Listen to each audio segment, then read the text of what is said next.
I just want to welcome everyone today to this wonderful lecture that's been organized by VELUX in cooperation with Latvian Art Academy and RISBA FAD. So this is, I hope, not just the first or last or second cooperation, but hopefully we can do something like this in the future. And I want to introduce now Liene Jākobsone and Dina Suhanova, which are both from representing the Art Academy of Latvia here, but specifically both of them are involved with the Institute of Contemporary Art, Design, and Architecture, which also is basically a research institute that supports the Academy of Art.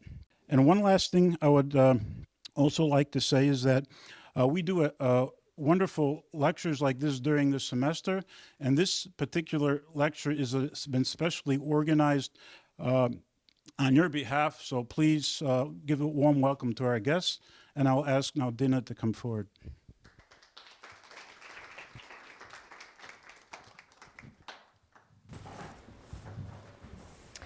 Hello, thank you, Dina, for this kind introduction. And yes, as I already said, my name is Dina Suhanova. I'm an architect myself and currently researcher and project manager at the Institute of Contemporary Art, Design and Architecture at the Art Academy of Latvia. Today here at RISBA University, Faculty of Architecture and Design, I'm very pleased to introduce my colleague, architect, designer and researcher Liene Jākobsone, who will give lecture in a little while. But before introducing her, let me briefly tell about the institution we are both representing. The Institute of Contemporary Art, Design and Architecture at the Art Academy of Latvia was founded actually not so long ago, in 2021. The Institute is one of the research units at the Art Academy. And Art Academy is the leading arts and design university in Latvia for already more than 100 years. The aim of the Institute is to pursue research, theoretical work, and also public programs in the field of humanities, contemporary art, design and architecture in Latvia, while also positioning it in a broader international context. LMDA, as you have probably seen somewhere in public communication, is the abbreviation of the Institute's Latvian title. And our goal is to take a vital role in ensuring the exchange of knowledge and ideas on local and global scale. We work on creating a network of collaborations and strive to keep contacts also with architects' professional community. We participate in the study process, also in educating, also by developing new study content. Moreover, we all together 6 researchers currently involve the academy students and young researchers also in our daily research and activities. But let me now introduce today's speaker. I have to confess that I know Liene already from our architecture studies. Now Liene holds a PhD degree, a master's degree in design and diploma in architecture. Already for many years, Liene is involved in the Art Academy of Latvia. And currently she is a researcher and also a first director of the Institute. She collaborates internationally on research projects and delivers lectures not only in the Art Academy but also other universities in Europe. Liene is a frequent speaker in non-academic public events where she contributes with her multidisciplinary knowledge and capacity to captivate the attention of various audiences. But apart from academia, Liene is also a founding partner of the Architecture and Design Office Sampling, architecture and design practice that works interdisciplinary, internationally and conceptually. The studio was founded in 2010 and she leads it together with Manten de Vriend. Sampling has carried out a vast range of projects, buildings and reconstructions of various kinds of program, development concepts for larger territories, as well as exposition and product designs. Studio's projects have been extensively published and received a number of awards, prizes, and other kinds of recognitions. And of course, we have to express our gratitude to our host, Riseba Fad, academic staff, which is here today, and of course students, which have been joined. We enjoy being here in your premises and sincerely hope you will enjoy this daily talk on light, views and transparencies. Please, Liene, the floor is yours. Thanks. It's really an honor being here and to represent Latvian architecture within the series of Daylight Talks, which is, I think, an amazing initiative. I will be, as Dina introduced, I represent Design Studio Sampling, Architecture Office Sampling, and we work on different kinds of projects. But this time I will be focusing on architecture, and I will be focusing in my talk, guiding you through several projects. I will be focusing on one of the significant part of our conceptual approach that we are trying to follow in our designs is, as the title says, light, views and transparencies. So light might seem to be one of the obvious things when talking about architecture, but of course it depends on how far you go with exploring this phenomenon. And views and transparencies, I think that is very strictly related with light, because light passes through buildings, enters buildings in certain ways, and creates certain views. And the same way also views, when we look into the buildings, we look at the buildings, we look through them. It's kind of similar to how light penetrates and passes through the buildings. And that's why also the transparency in a certain way, or the layering of materials, objects, spaces, and so on, creates different kinds of experiences. And for us it's very important. And I like to always think of architecture as revealing itself in motion while you move through the building or around it, and so on.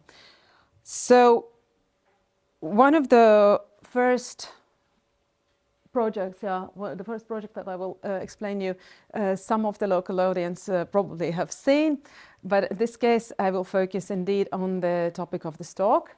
So this is a private house in the city of Jūrmala. Its plan is relatively simple. When this family approached us asking to design their house, they actually already had some initial designs made by other people, and they wanted us to help a little bit with the interior. But our collaboration grew out into something much more significant. We eventually ended up redesigning from the very beginning, the whole house. And the only thing that was left from the initial design was this L shape. The site, as you see, is the building is situated in a natural environment, and with pine trees that you see around. And if you pay closer attention, then some of them are blue and others are black. It's because the blue ones, unfortunately, died, so to say, during a heavy storm that took place during the construction works, in the period of the construction works. Here you will see a short video from the building. Well, I will be talking about its concept, and I think it's a very nice, as I said in the beginning, very important for me to see building also in motion. So its video is always a nice way to explain a building. In this case, conceptually, we parted from this idea. We started with this idea of a building that is made out of one single material. Basically one single material.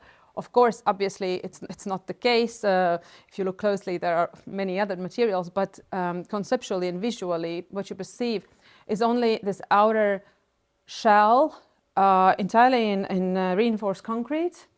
It is a very challenging building also structurally, because this concrete shell is also load bearing. It's not as it usually is only a facade that is added on. So it's a load bearing structure.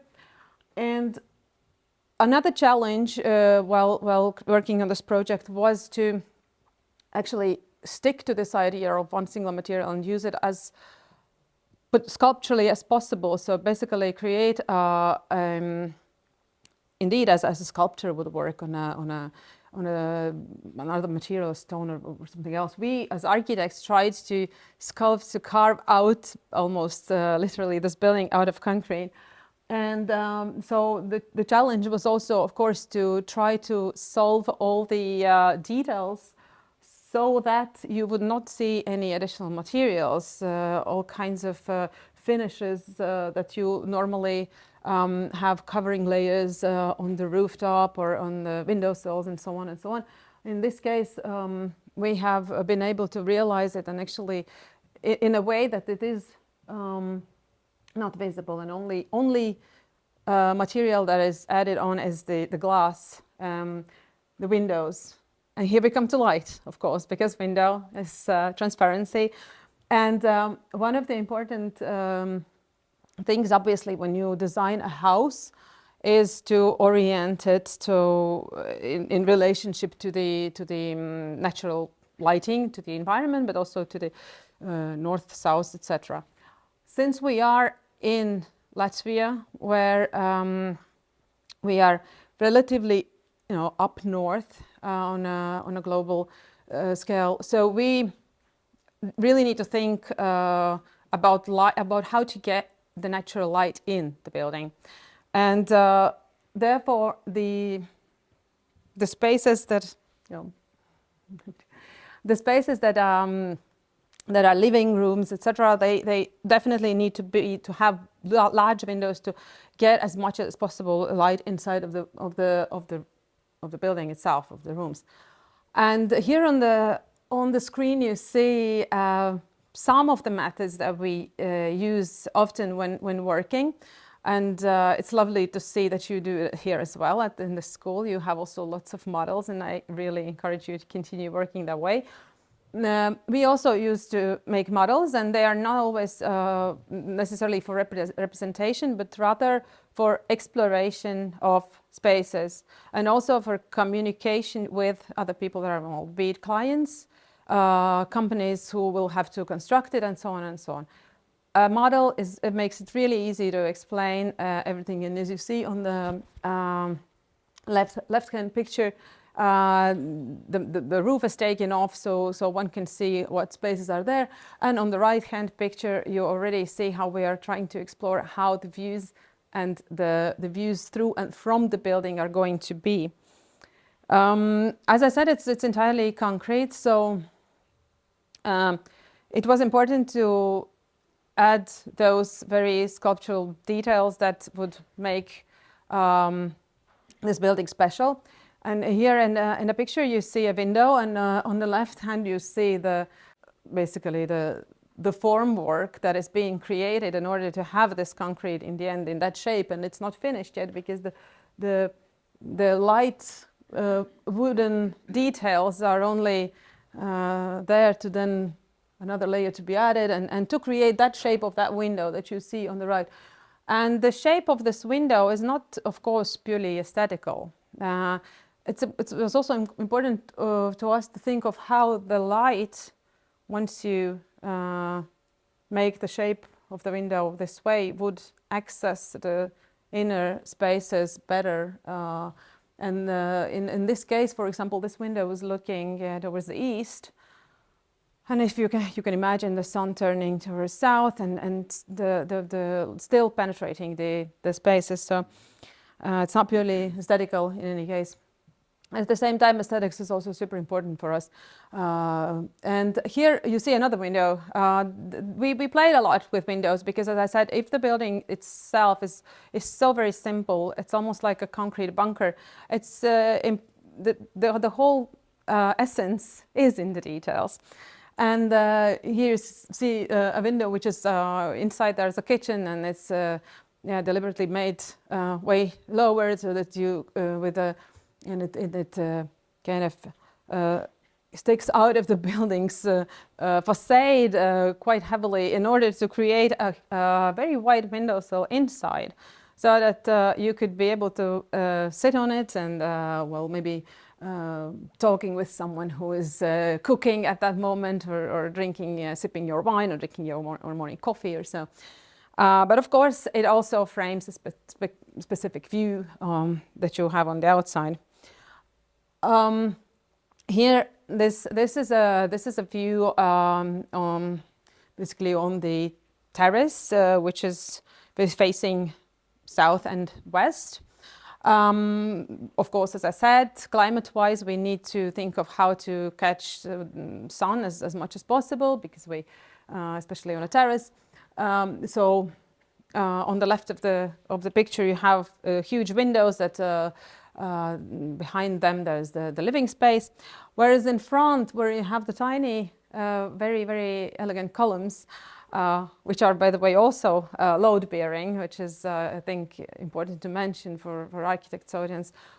They have a specific depth, and so once behind them there is a corridor that leads you to the bedrooms, and when you pass along this corridor and look in front of you, you do not see much of what happens what happens around. But you don't see what happens in the living space, for example.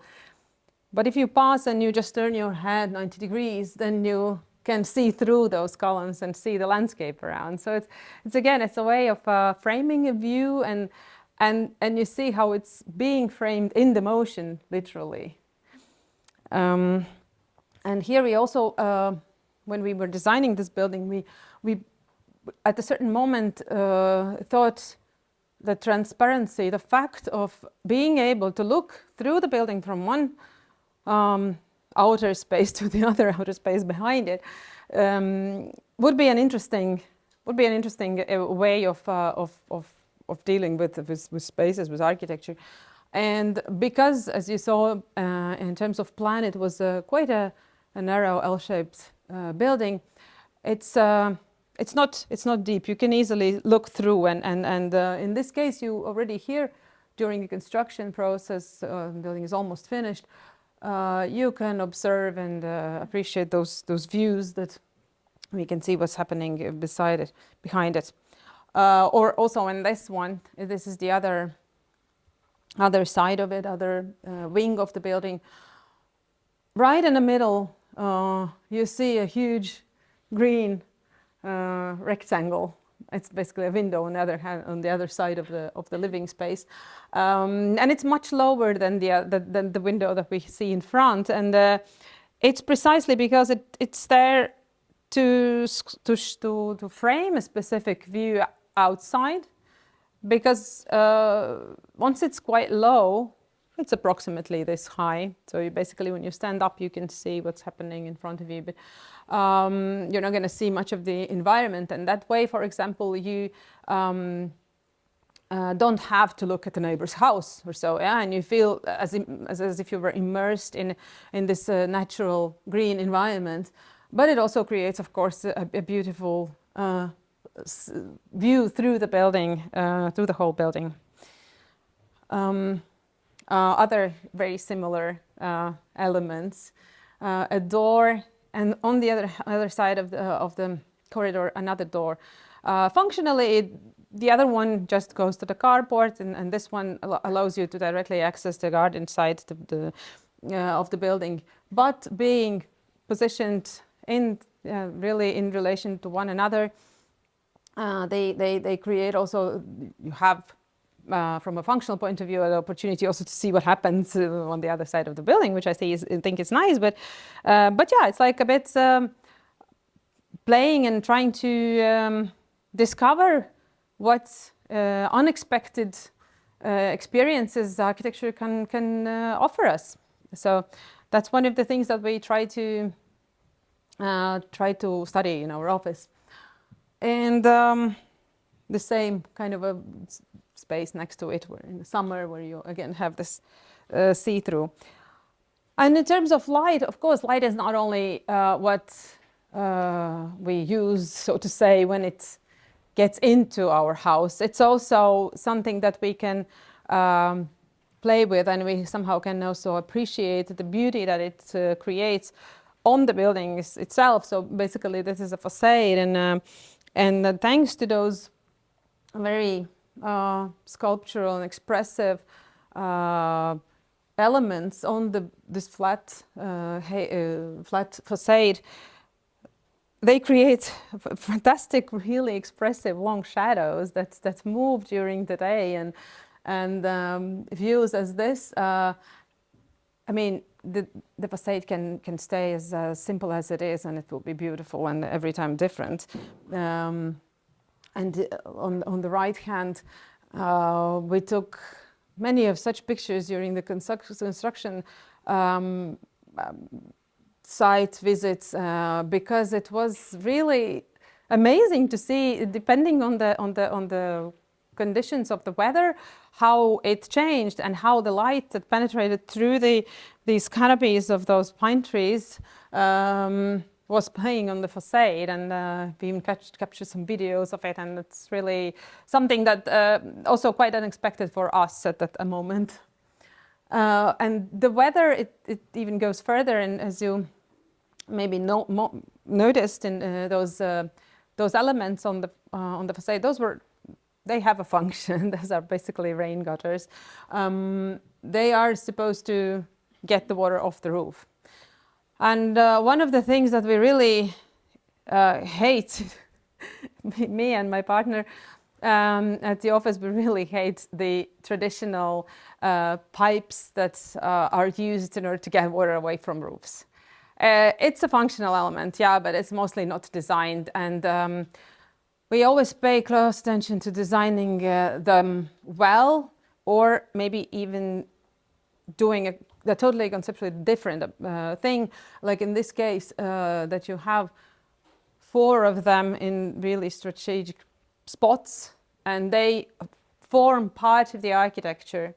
They are equally important as the windows, as doors, as any other architectural element of this house. They are over-dimensioned, so to say, but that's exactly the purpose. The purpose is that those elements are not only functional, but they are also beautiful. And in that sense, it somehow comes back to some modernist principles even, where the form and the function were really closely related. And it's also nice that in that way we have the opportunity to sort of live with this weather and experience different nice views. For example, in the 2 pictures, the one on the left was taken by a photographer during a photo shoot, and it has those nice icicles because it's winter. And normally you would say, oh no, icicles on the building, that's something that you shouldn't have. But in this case, they can be there, they can stay there, because they're not doing any harm to the building. They are just beautiful. Whereas on the right side, you see a picture that was actually taken by the client, by the people who inhabit that building. That when they started living there, they were really also happy about this idea, and that's really an amazing case, because it doesn't often happen that the clients are so very well into the story, but they really were along with us in this story and this concept. And then they all at a certain point sent us a small video clip that they took with their phones, saying, look how beautifully the rain comes down from our house, and it's like a fountain or something, and it's such a nice view and such a nice experience. And so that at that moment we were like, okay, great, that is what we actually were aiming for creating an experience with architecture. And eventually there was even an interesting project that was proposed to us. At a certain point we were contacted by a film studio who wanted to shoot a nice video. They had a concept where a choreographer would make a specific dance for a specific building, and they chose this one It's an international project, and then at a certain point they said, okay, are you willing to do it? And the clients luckily were up to, and they actually left their house for 2 entire days and allowed to create this nice setting in their living. So basically moving the whole furniture out and bringing some grass and basically bringing the nature in, which was also part of our concept. And so it was amazing to see how when you create specific architecture, other people also appreciate it, and they come up with their own ideas, and this is how we then have this sort of an artwork that is that contains out of all forms of art, basically. And there's another project which is a bit similar, but it's still in construction. It's also a single family house, but it's situated in Tbilisi, in Georgia. And the house, as you can see in the sketch, consists out of 3 kind of slabs that cross each other and are connected also on the inside. This architecture is also, of course, based on the function that's in there and so on. But in this case, the site is totally different. On the background, you see the city of Tbilisi, and this is shot during in the very beginning of the construction works, where they are still digging out the place. And this picture, I took it literally several days ago when visiting the site, because it doesn't happen often, of course. It's very far from here, but so the communication happens mostly through digital media. But for the first time physically visiting the site, it was amazing to see, and it's only in process, of course. Only the basic structure is there. But what's important in this case is that again we really thought very much about the light and also the climate, which is very different from Latvian climate. If in Latvia, in the house that I showed you before, we really needed to open our building up to the sun and to the light, then there, which is in Georgia, is much hotter, and the sun is very intense, we needed to think about how to shadow it. And luckily, this was also, we also had a view, of course, from the building. But as you see here, it's a picture that is taken during the day when sun's up. And you see the whole front facade, basically, that opens up, all the living spaces and everything, they are all in shadow. The sun comes from behind, and something unimaginable in our climate, of course, but there it is very much necessary. Whereas if you look from this shadow place, then you have the whole view on the city, and very important, that was a super important aspect in this case, because of this spectacular view. We of course needed to think very hard about how to, from which spaces, how do you see it, and how would you move through the building, and what would you see at any given moment. And well, the same thing, but seen from the back side. As I said, this is the sunny side. When the sunny side, of course, we try to close it with walls as much as possible to avoid extensive heat. So, another project which is finished and which is very different from the previous ones. First of all, because it's a public building, but second of all, because it's not a new. It's not a new construction. It is a reconstruction of an existing building, and this is where we have applied the concept of adaptive reuse, which is a very important thing nowadays. And it's if you look around in the architecture scene, and the discourse about adaptive reuse is becoming more and more important. Of course, first and foremost, because of the ecologic aspect, we need to really we need to adapt existing buildings to new uses. The space that we are sitting right now is also that kind of an example, actually, which we're having a school in a building that was never supposed to be a school. In this case, the project is a brewery that is housed in a former manufacturing building. And in this case, our intention, and I'm going to show a short video as well, so you have a bit of a broader concept of it, context of it. It's situated in a larger industrial site from the end of 19th century, beginning 20th century. And the building itself was built in the 30s. It is the typical architecture of that time, but it was used until very recently as an actual industrial small manufacturing building.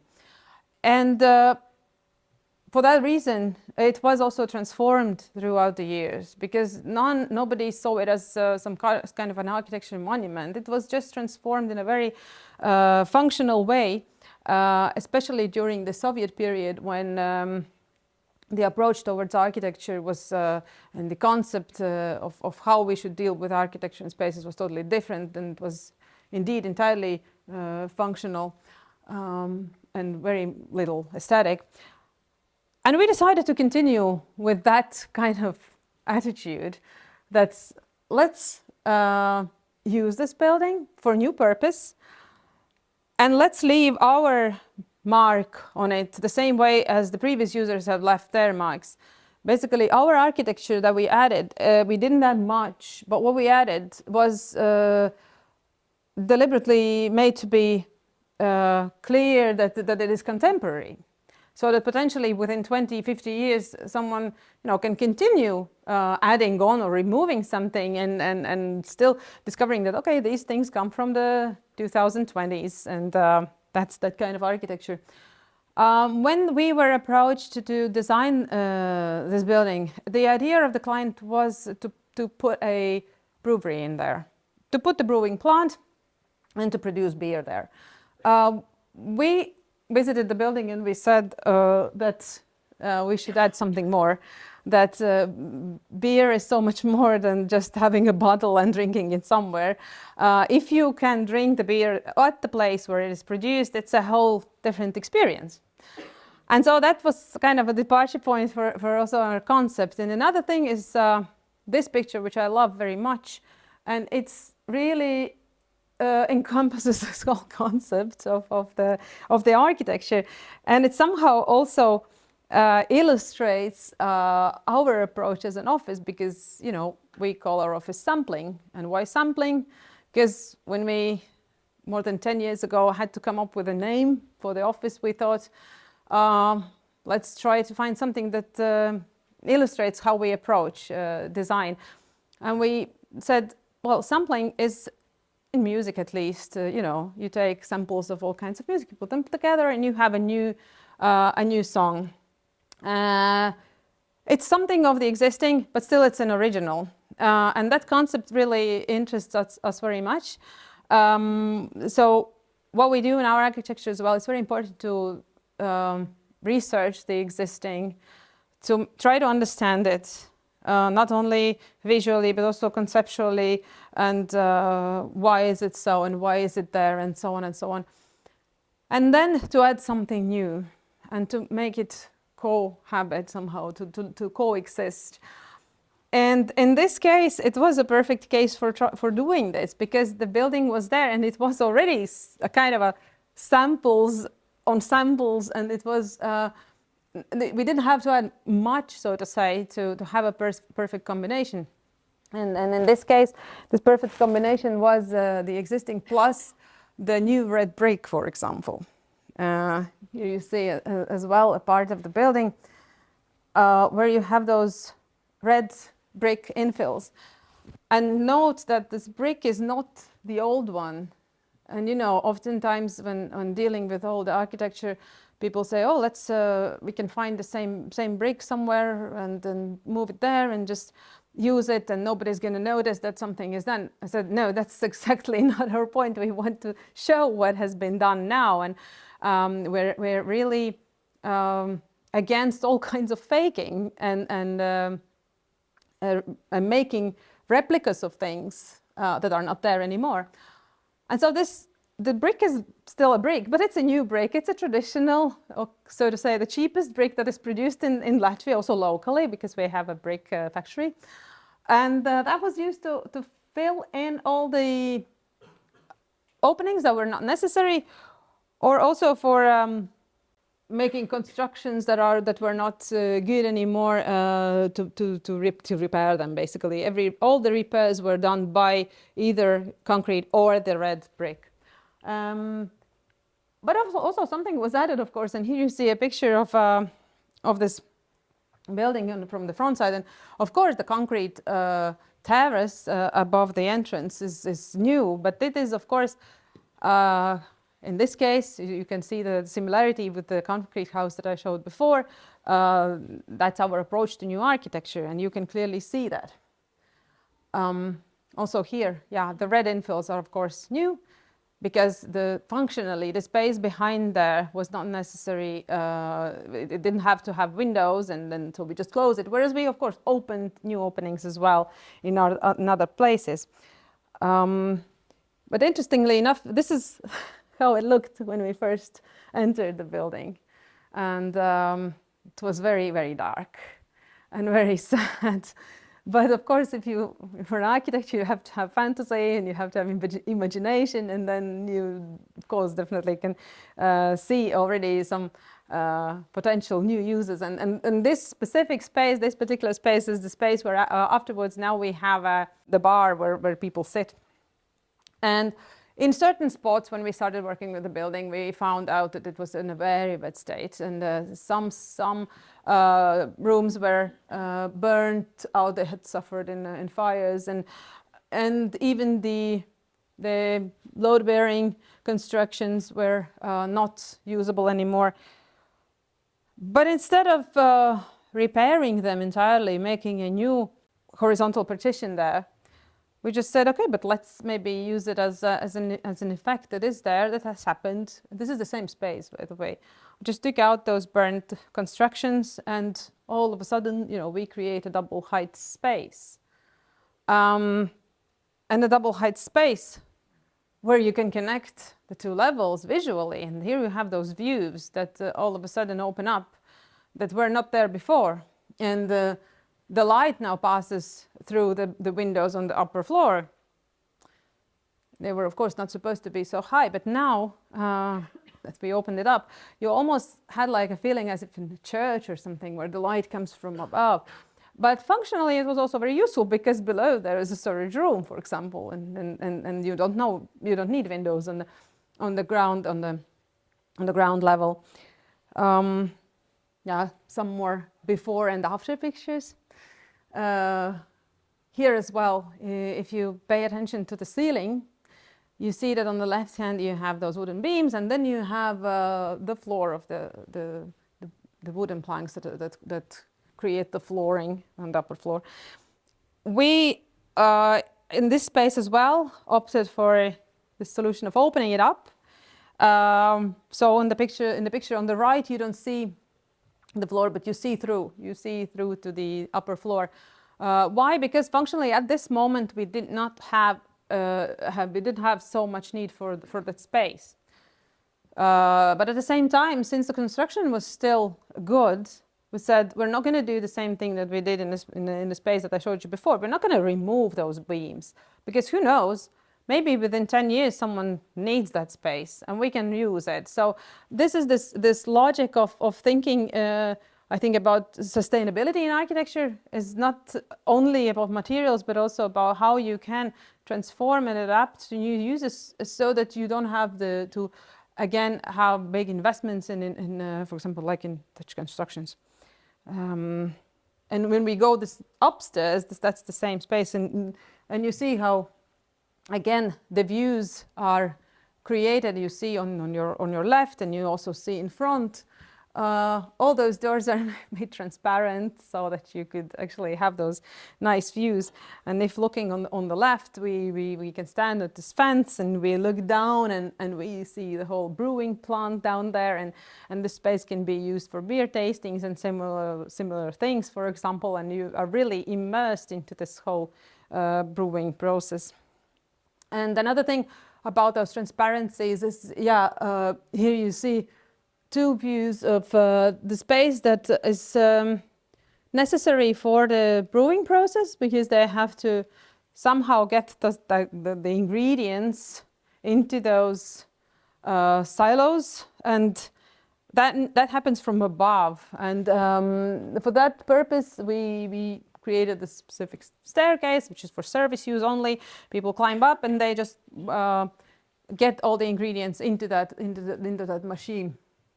But at the same time, the space is open to the public area. So anyone who's sitting there, down there, can see the whole process happening. They can see also below on the first floor that there's this beer brewing plant, but also upstairs there might be something happening. There might be someone working. There might be someone moving those sacks and so on, and that is what makes it I think interesting. It's like you sit there, you drink your beer, but at the same time there is this whole process happening around you. And this is, for example, those are views from the entrance when you enter, and just in front of you you have the bar, and behind the bar there is again this red brick wall, the new red brick, which seems kind of unfinished, but it's actually on purpose like that, so that you immediately see what is behind it. And that's not the public area, that's the area where the brewer is working, but you immediately see it. So again, returning to this concept of transparency, of seeing through, and the same goes if you look up, the ceiling is partly open. Again, the beams are still there, so you can also cover them and create another floor up there if you need within some time. But now, currently, you can see through it. You saw before in the pictures many windows that were closed. You might probably wonder why so? Why so? Do you really don't need light? But actually we also opened up some windows. So as I said, it's not only closing here.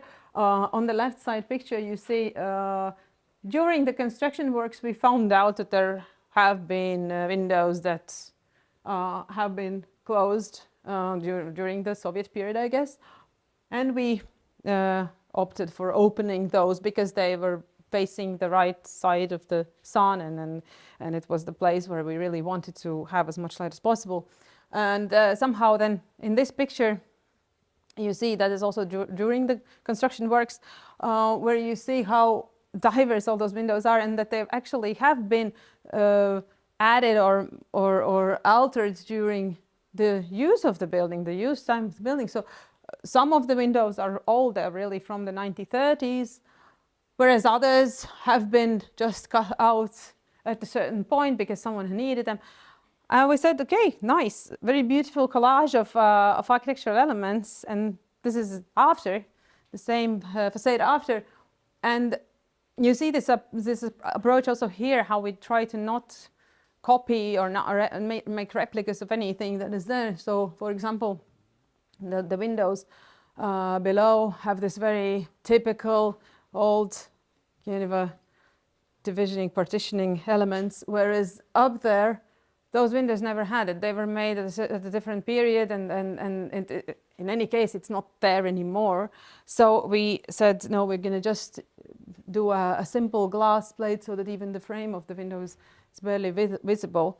And talking about the windows below, it's also interesting that we really didn't want to copy them and make new ones in new materials.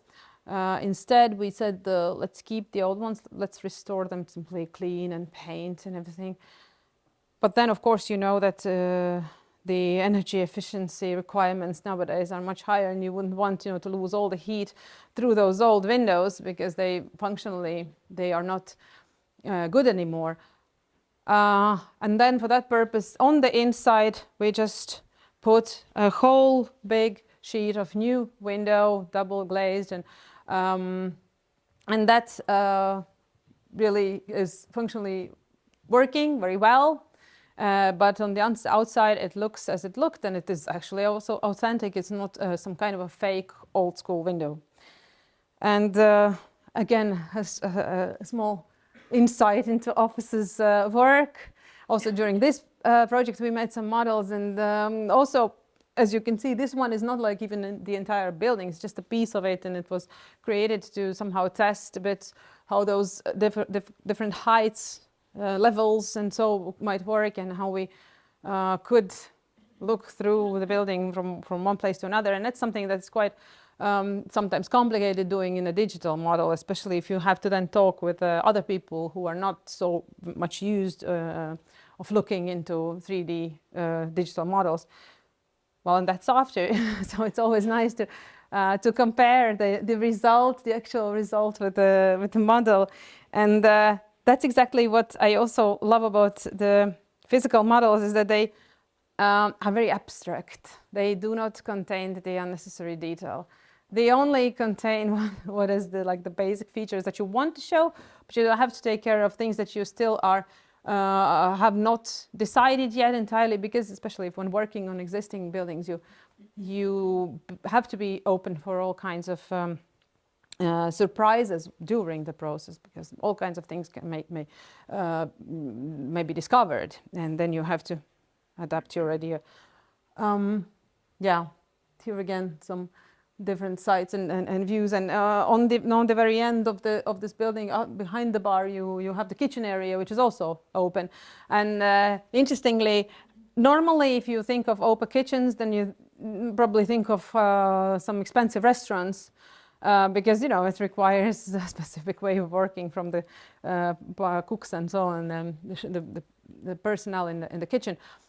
In this case, it's not a fancy restaurant at all, but at the same time we thought, hey, the daylight is still important also for those people working in a kitchen, and one of the very unusual things is they also have a huge window in the kitchen, whereas normally kitchens tend to be closed up. Yeah, some more views of the same inside space, where you can see also, if you pay attention to the materials, then also all the new materials are also very bare and almost brutal. They're not what you normally would use as an interior material. In this case, everything that was structurally needed was also made aesthetic, so to say. And of course, it reduces also the building price, which is important to mention. Yeah, another couple of views, and here indeed on the both pictures you see how different levels in the building create those see-through and effects and views from one place to another. And now to conclude, I'm going to show you really shortly just a glimpse into a project that is now in making. We are now in the very early preliminary design phase. It's a Riga building college building. It is, as you see in this model, on top of it you have an existing old building where the college is now living. They basically work there in that building, but the building is too small for them, and they want to become like one of the most important centers for that kind of technical training and education. And there was a competition, and we applied with our proposal that we did together with West Architecture from Brussels. And our concept was building as a construction site, basically.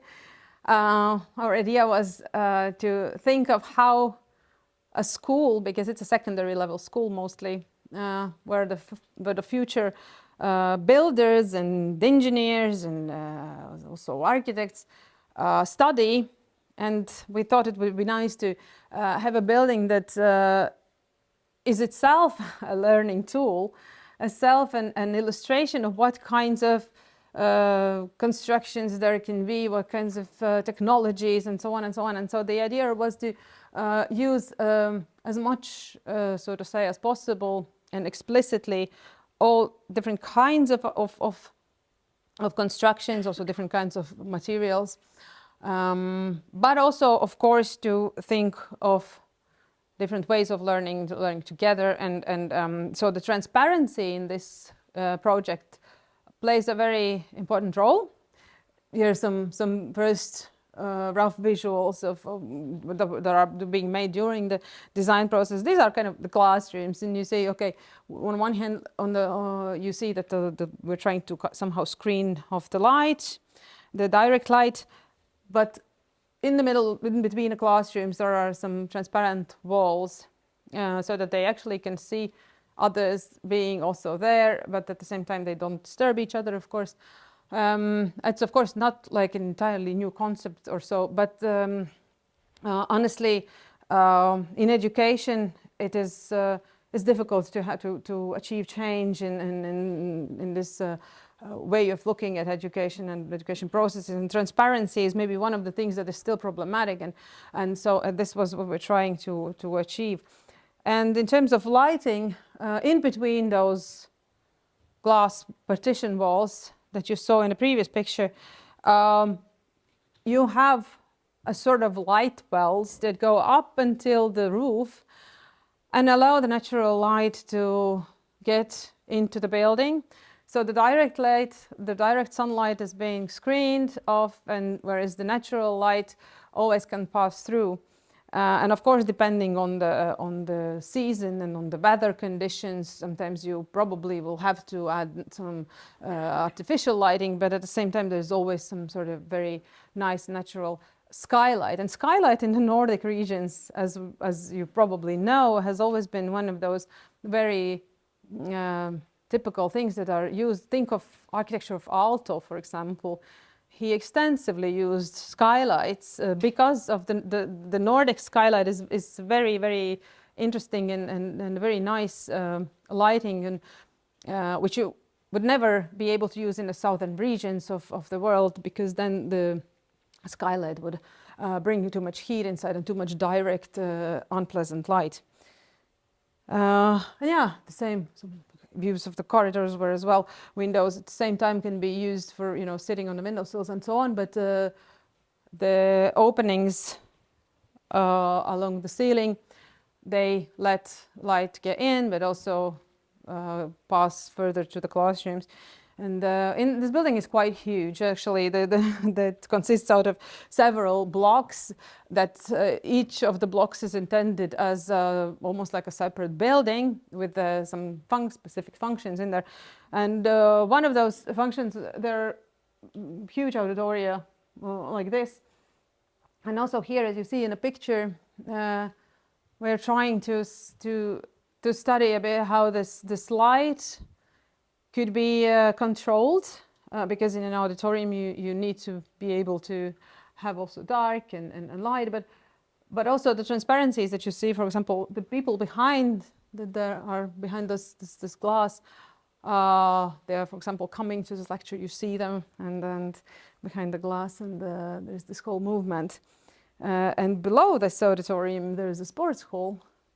You see this shape hanging from the ceiling. That is the auditorium itself. There are two positioned, one across the other.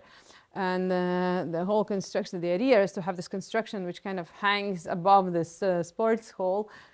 And also here, of course, light passes through. But a very important feature that we tried to have in this sports hall, and not to lose it throughout the design process, is the fact that it is placed a little bit into the ground, a bit deeper, so that you can have people who are walking by in the park. They can just approach the window and they can see what's inside, and that might be also an interesting view. Maybe there are some basketball games going on at the moment. Maybe just someone training, but still, it's a way to bring this activity also visual to the city, and vice versa. So I think it's a very another view of that On the right, there's this courtyard looking to the old existing building, and yeah, this view on the sports hall, which can indeed generate some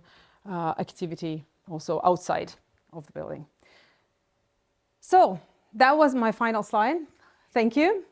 Hope you enjoyed.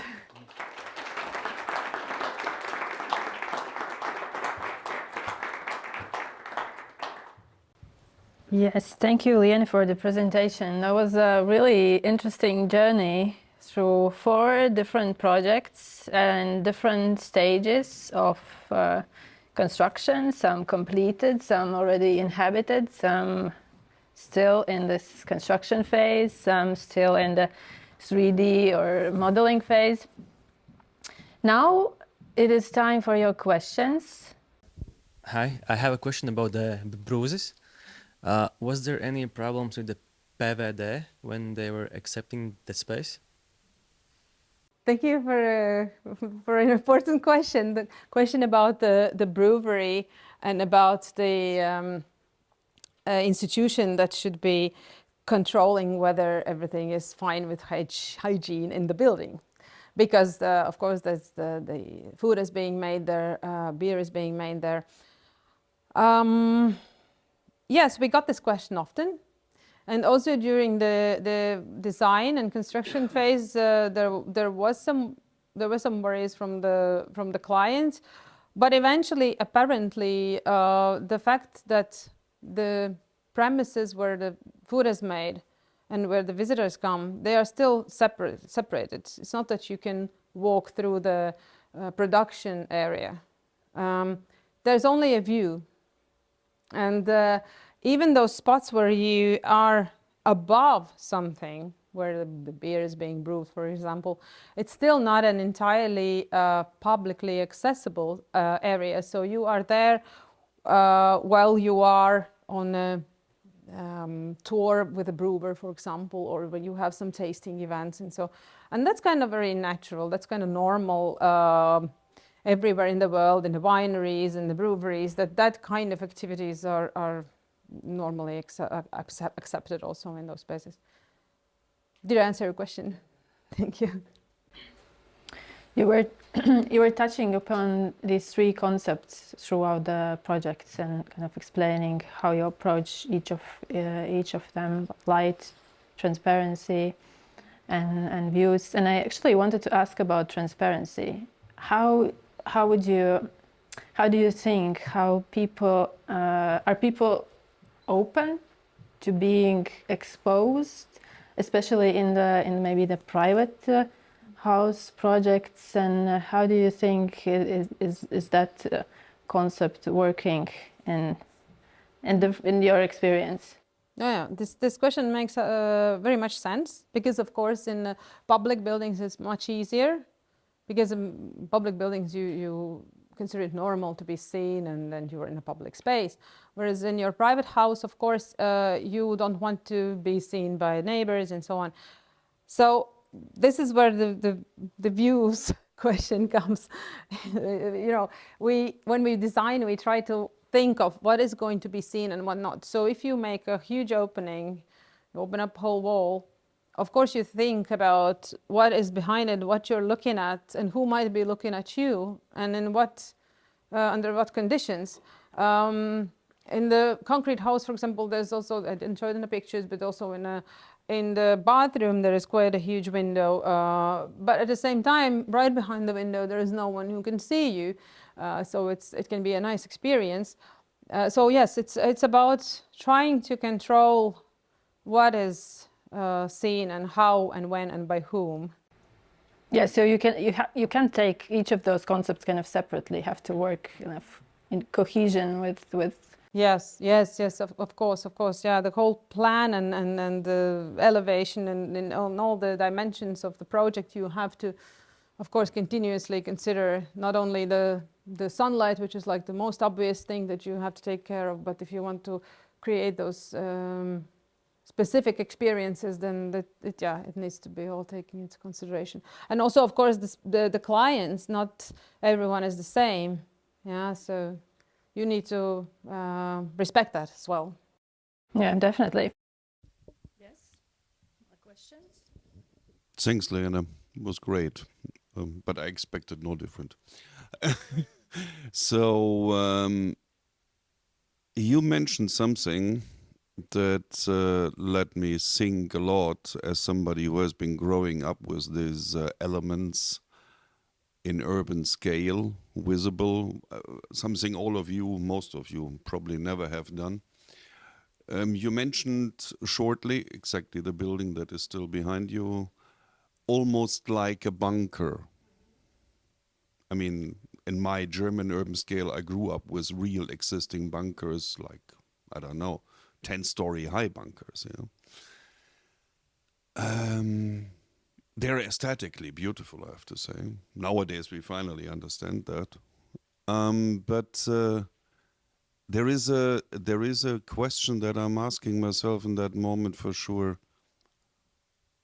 We are having a talk about daylight, but what is about the real bunker? I mean, the bunker actually doesn't want the daylight. Daylight is bad. And now, I mean, I would find it likewise really sexy to actually have something bunkerish, like really without light. I agree. I mean, it depends, of course, on the function of, and the use. Maybe in a living space, it would not be very healthy, as you can imagine. But in a different type of function, definitely yes. But this bunker thing, we kind of kept using this word throughout the design phase and so on, because especially when the concrete was poured and nothing else was still there, it looks really, really rough. And that's actually the aesthetic that both us and the client liked very much. But the interesting thing is that even now, after it's built and the glass windows are in, it really screens even the mobile phone networks and everything. So inside of the building, they're really closed off, and in a positive sense, closed off. They really enjoy the fact that they cannot be reached on phone, for example, while at home. And that's an interesting thing, because, you know, nowadays people are so much connected with technologies, and especially people who work in with digital technologies, they enjoy very much having this safe space and silence and everything where cannot be reached, and they can just say, well, you could not call us. Oh, we were at home and we wanted to be not disturbed. So, yeah. And then still a short congratulations, whoever decided for the title, because I love the nearly even political scientific connotation that you have inside, because transparency for sure is also something else. Yeah. It's also sending a message like the openness of these buildings and talking about light, but light and openness, you just mentioned it, is also the transparency on ourselves and our political actions. So also that is interesting. Yeah. Yeah, especially in case of public buildings, I think that transparency in all senses is something to be encouraged, to be fostered.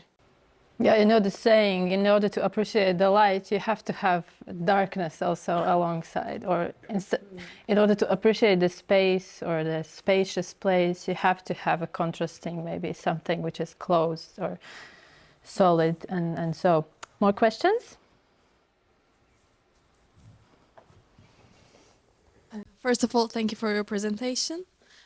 I wanted to ask about the thought process behind the color choices, especially in the brewery house and the school, as like the staircases and the renders and the window frames.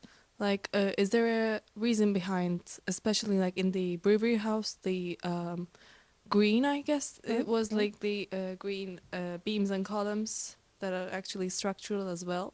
So is there like a reason behind this color choice? You partly answered your own question.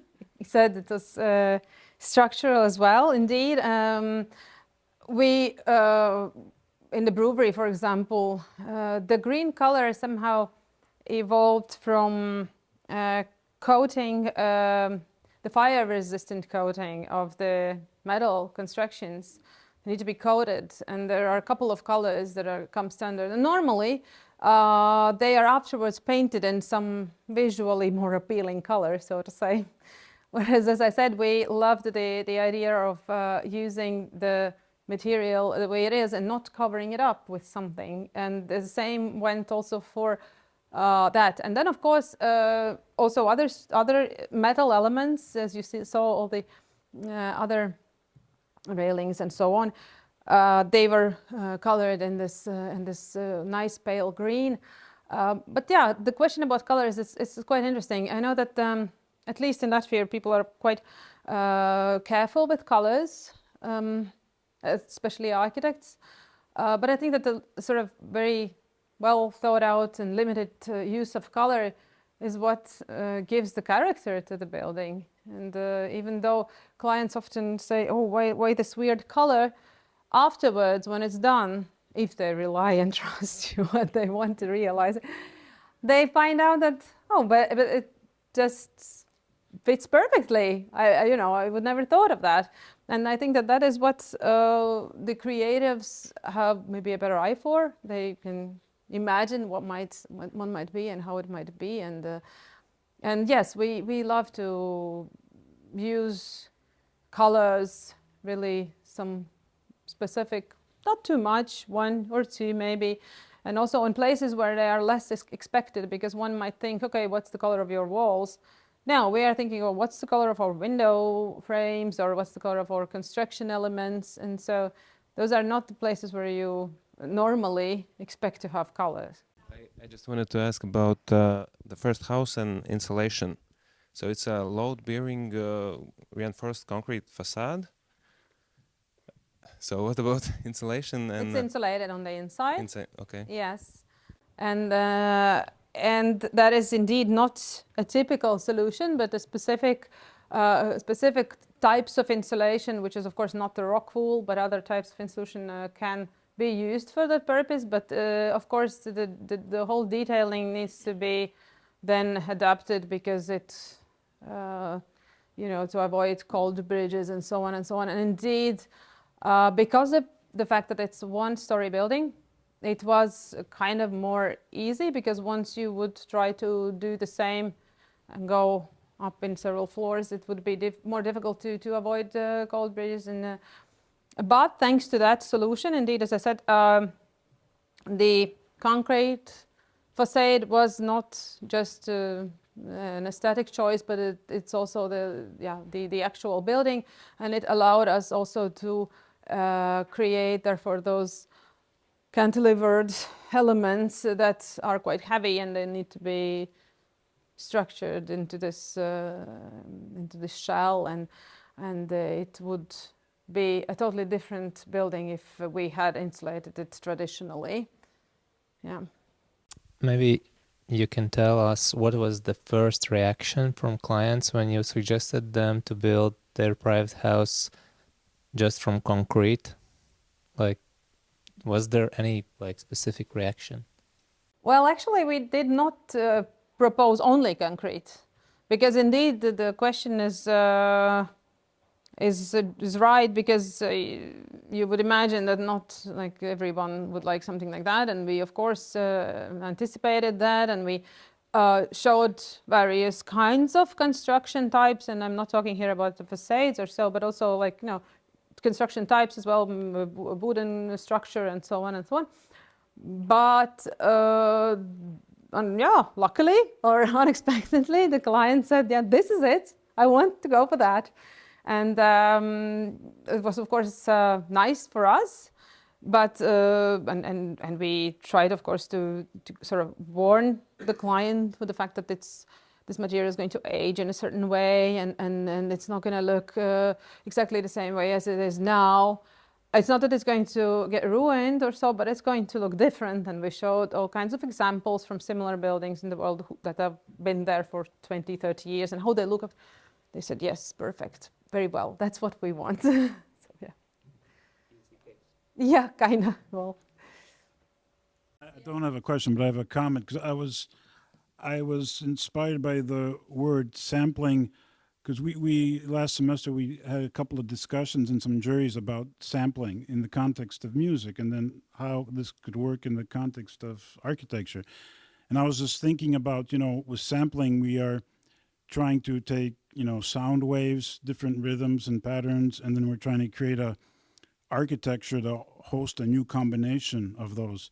And so thinking about your architecture, particularly in the reuse, going in and thinking about how do I sample light in different ways so that my architecture can host those different experiences. And I was just wondering, building something new to do this versus an existing building, and how do you carve away? So building new and carving away. And I just wanted to, perhaps the question is, how have you thought about how to now use this approach to these three projects? Have you come up with some sort of further methodology or what you'd like to experiment with regarding light going forward?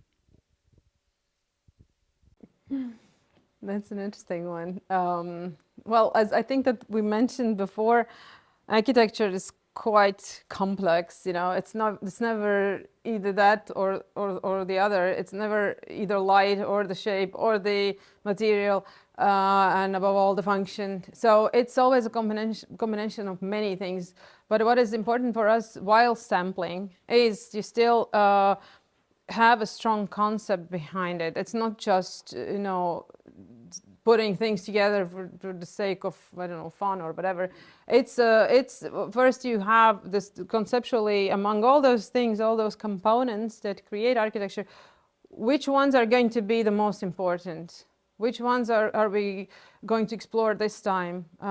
Is it like in a reuse project, the textures in the details of the existing, or as in a newly built, as I said, just the material as such? How far can we get with it with this one material and its shape and say color and so, so I'd say methodology. Well, as a researcher, of course, I know that methodology is super important, but for that, I think that in the creative practice, we can somehow let us also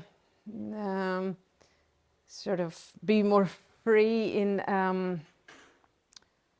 in things that inspire us, maybe often without any specific reason. Intuition.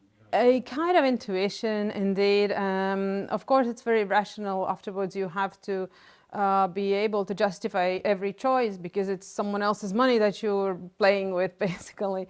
But at the same time, we, with the experience that we have now, are mostly able to justify even quite crazy ideas, saying that it's gonna work because of this or because of that, and you don't have to worry. Yeah, and indeed it is for us architecture. We see ourselves as part of a bigger history, and we do not want to simply follow that history. We want to also be part of leading those who lead this history and who develop new architecture.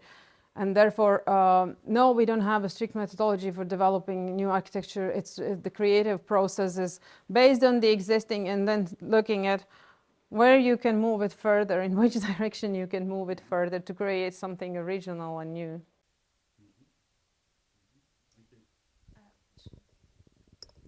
This will be sort of a question and a comment. Linking back to the Riga Building College, the project having a bit of an insight, you mentioned before as a statement that if you enter a public building, you kind of expect that you will be seen. But I think it would be also interesting for the audience as young students and young creatives to hear more about this, your experience of dealing with public buildings and this specific word of transparency. Is it so that people are like willing to be exposed when you create transparent spaces also inside of the interior? And what do you think is the goal and the benefit of creating those also? Not only letting in the light, but also letting in the human views. Mm-hmm. Well, in the case of public space, indeed, I cannot think of much negative sides of being seen. Of course, there are private spaces like restrooms and so on, obviously. I also mentioned the case of the kitchen in the case of the brewery. The fact that mostly, and that was also the case when we were designing it, that those who work in the kitchens, especially in some fast food and that type of restaurants, they don't want that people see the mess that they leave, or so that they might think that it's somehow not, I don't know, dirty, whatever, and that's not what one needs to see. But at the same time, that encouraged them to act differently, to behave differently, and so maybe eventually they also kept a bit of more order around them. But most importantly, what I think is the achievement of that solution is the fact that those people are not just employees there to do their work and not to be seen because they might not look as a customer would expect, but that they also have the quality of daylight. And so simple it is. It's just a basic human need, I think, to have a daylight. And I really have always, I would not be, I could not imagine working in a space that doesn't have daylight. And that's what I find pity. Like the many stores that we have, the supermarkets, the commercial centers that are just boxes closed from the environment, and those people there, they literally the whole day, the whole year round, stay in the spaces that don't have any daylight. And so, I mean, I think it would be a great challenge to design such kind of a shopping mall and to try to get some daylight into it as well. Great, thank you, thank you, Liene. And I think with the ambition and wish for you to become leaders of the history, we can conclude today's talk. Thank you very much for being here. Have a great day, and thank you very much for coming.